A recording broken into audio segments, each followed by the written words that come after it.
when I started the business, we've collected a lot of information and included much of that in this course. And these are some of the roadblocks that we have found along the way, and I just want to share them with you. If something resonates with you, well, hey, this is something you need to work on. All right. So here's a 10 retirement planning roadblocks. One, we don't define how we wish to live our retirement years, lifestyle, goals, etc. Now, those things probably have changed because of what's going on with the recession and so forth. But whatever they are, we need to plan those and modify the plans and so forth, and be ready to modify the plans in the future. So that's number one. Is we haven't defined our lifestyle goals and so forth and so on. Number two, we don't set goals to achieve those lifestyle goals. What does that mean? That means dates. When are we going to accomplish? When are we going to start? Money that we need in order to retire, income that we need in order to retire, all kinds of things like that. Preparing the family for it. How's it going to affect the family? Are we going to relocate? Whatever.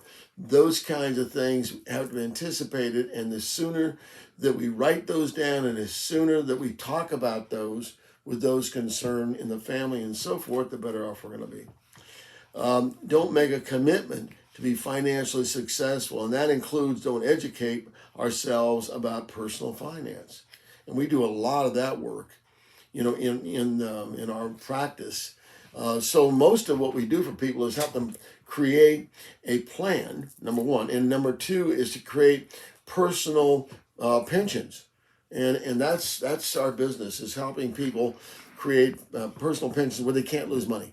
So all this that's going on in the market has no negative effect on the money that you put into these personal plans, personal pensions. Don't take a financial inventory, cash flow, and net worth. We don't really look at our finances. You know how many people will tell me, I don't know. I don't look at those things very closely. I've never been interested in money. And this is particularly true with caregiving people that are some of the nicest people you're ever going to meet. Nurses, doctors, people that actually are reaching out, teachers and so forth, and helping the community.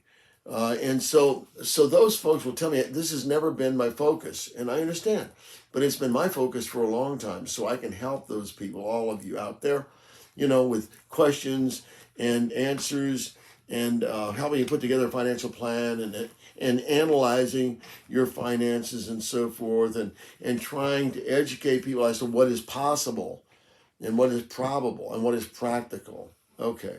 Don't manage credit wisely.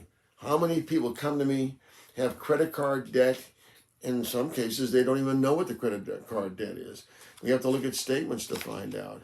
And they're paying too much interest instead of transferring to other credit cards that pay less, charge less interest, and along those lines. And don't take advantage of cash back opportunities with credit cards. Today you can get as much as 5% back on a lot of purchases, and you can get as much as 2% on all purchases. So it adds up. You can use that money for vacation as an example. People will accumulate the 2% as an example, and get the money anytime they want. They leave it alone in many cases and use it for vacation. And you can check on the balances all the time. So that's something a lot of folks miss out on. Don't seek professional assistance. How many people have come to me and said, I've never asked for help. Or my brother-in-law has always helped me. Or my accountant has always helped me. Well, they don't do that well when it comes to investments. They don't really understand. Or my attorney has helped me. Or my pastor has helped me. Those are all great people, but that doesn't mean they're qualified to help you with money. Everybody has a different specialty in life today. The doctor does doctoring. The accountant does accounting. The ministers do help you with spiritual matters, on and on. So the point is that you go to a financial person to get financial help. And that's what this course is all about, and that's what I am all about. And I'd love to meet with you. Remember my number, 410-902-0464. Now, number 4 in the categories here, don't invest early in life or on a regular basis. Well, some folks will say, well, it's too late for me then, isn't it? No, it's not too late for anybody at any time. You have to deal with what you have. You got to deal with reality today. You've got to be pragmatic. Lots of folks have come to my seminars and said, I've helped my grandson, I've helped my son, my daughter, and so forth, and other people in the family with this information. And it's doing well for them. But number one is you. We got to help you. So, that's number one. And we got to take care of ourselves. We don't take care of ourselves, we're going to be a drain on the family's finances, and we're going to be a burden to other people when we can be a help to other people if we really understand some of these things. So don't use tax laws to their advantage. Now, the accountants can help you with that. They can help you. And you can read tax, planning reports that are available out today that do well and so forth. And we help people basic information, how taxes affect investments, how you avoid taxes with Roth, plans and so forth, and other things. Like, for instance, life insurance. Money coming out of life insurance is not taxable.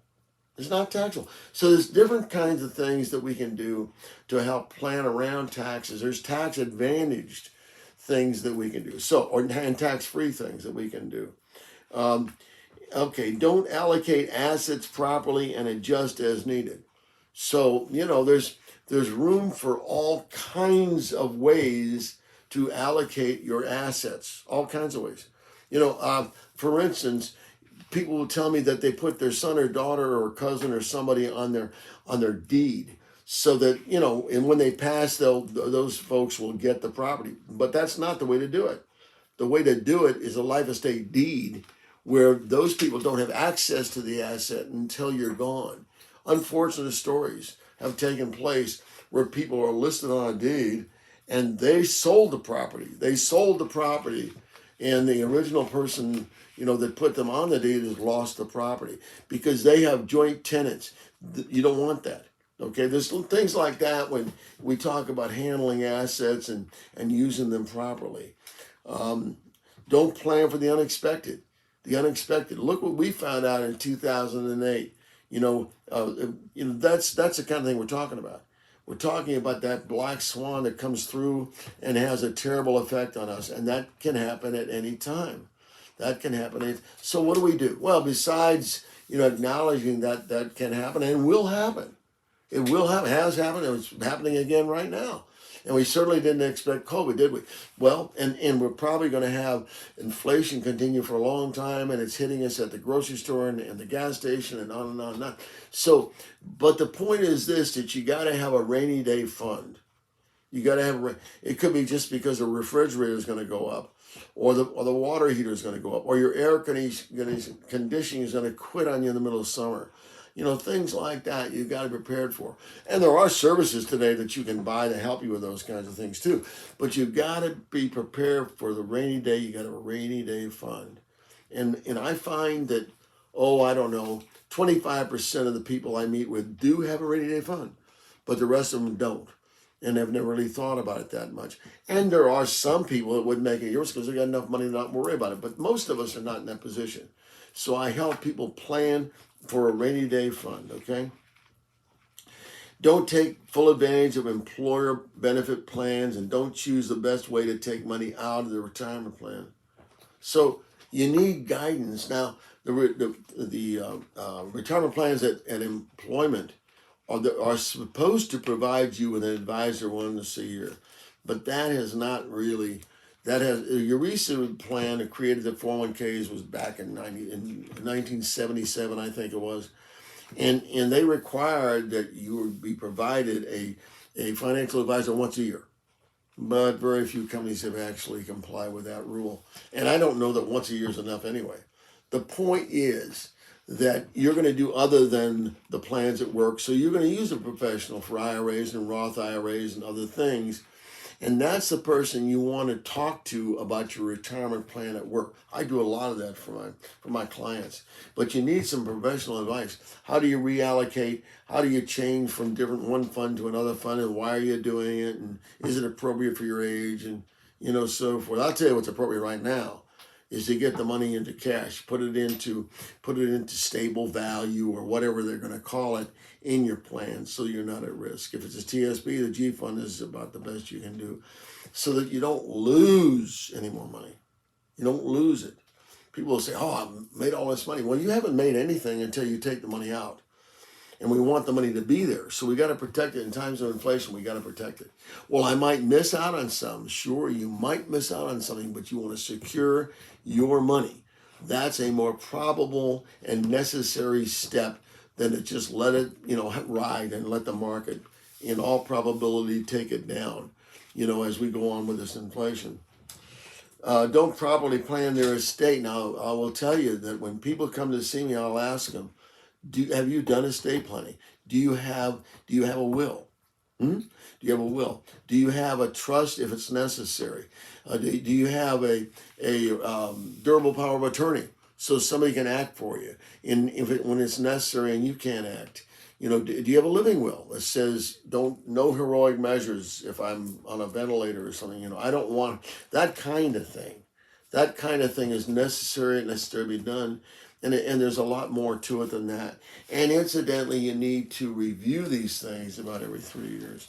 So, we can make recommendations, of course, on professionals that can help you. Or you might decide you know one already. But you got to get at this. Estate planning, we don't know what tomorrow brings, do we? We only do it a day at a time. Okay. Don't create a comprehensive financial plan. Let me show you something here. This is a book we provide our clients with, and it says what my family should know. And inside this is all a space for all your accounts, your bank accounts, your annuities, your investments, anything and everything that would be available and necessary to the person that you trust the most. Could be your spouse, that's going to have all the information there. And in many cases, the husband or the wife will record everything and is very, does a good job on that. But this is very necessary because too many things, I will tell you right now, there are accounts that are lost. There are accounts that are lost and they go into an orphan state, and after a certain period of time, they go away. You don't want that to happen. And so a book like that is very necessary, and we provide that to our clients. And, I hope you're going to call me, 410-902-0464, and I'll help you with all of these kinds of things. And a comprehensive financial plan. There's expenses and income are the two most valuable things to understand in retirement. What do you got coming in and what do you got going out? I had a lady a couple weeks ago that had, she was taking money out of the market on a regular basis to live on. Now, an advisor had got her started doing that. And I looked at the statements, and in times that we're going through, of course, where the market is going up and down, all this volatility, and what she was actually doing was she was reducing her principal. She was going to run out of money in maybe 5 or 6 years unless the market swung back very nicely and protected her. But if you're taking money out of an account that basically you're depleting the account, the future's not too bright. And she didn't have enough assets really to survive 10 years doing all that kind of thing. And we don't want this. We don't want this result. She wasn't getting good advice. And she was a very, very good person who had been teaching second grade for a long time. We need to protect our money. And we need to be able to tell the difference between good advice and bad advice. So that was an example, in my opinion, where the advice wasn't good. If that money was in a personal pension, she could have gotten the same amount of money every year for life, guaranteed. That's what I do for people. I roll over their money from the plans at work and put them into personal pensions where they can't lose money and they can get lifetime income. Lifetime. I've had people say, well, how long does it last? I said, I don't know how long you're going to live. I don't know how long your spouse is going to live because your spouse can take over that income for the rest of his or her life. So those things are very important. And we also show people how to take a financial inventory. and net worth and cash flow. You know, how do you get cash flow? How do you create a picture so you can understand what your net worth is? Why is that important, and so forth and so on. And you know, these are the kinds of things we do for people. So and we already said invest early. And I think that gives you a pretty good picture of the kinds of roadblocks that I deal with people all the time. And I created this list over a period of time. And this is included, of course, in the seminars I talked about a little earlier. If you want a seminar, you got a group, family, or whatever, you know, give me a call, 410-902-0464. You're always welcome. I never charge for my time. So give me a call. Love to talk to you. Thanks.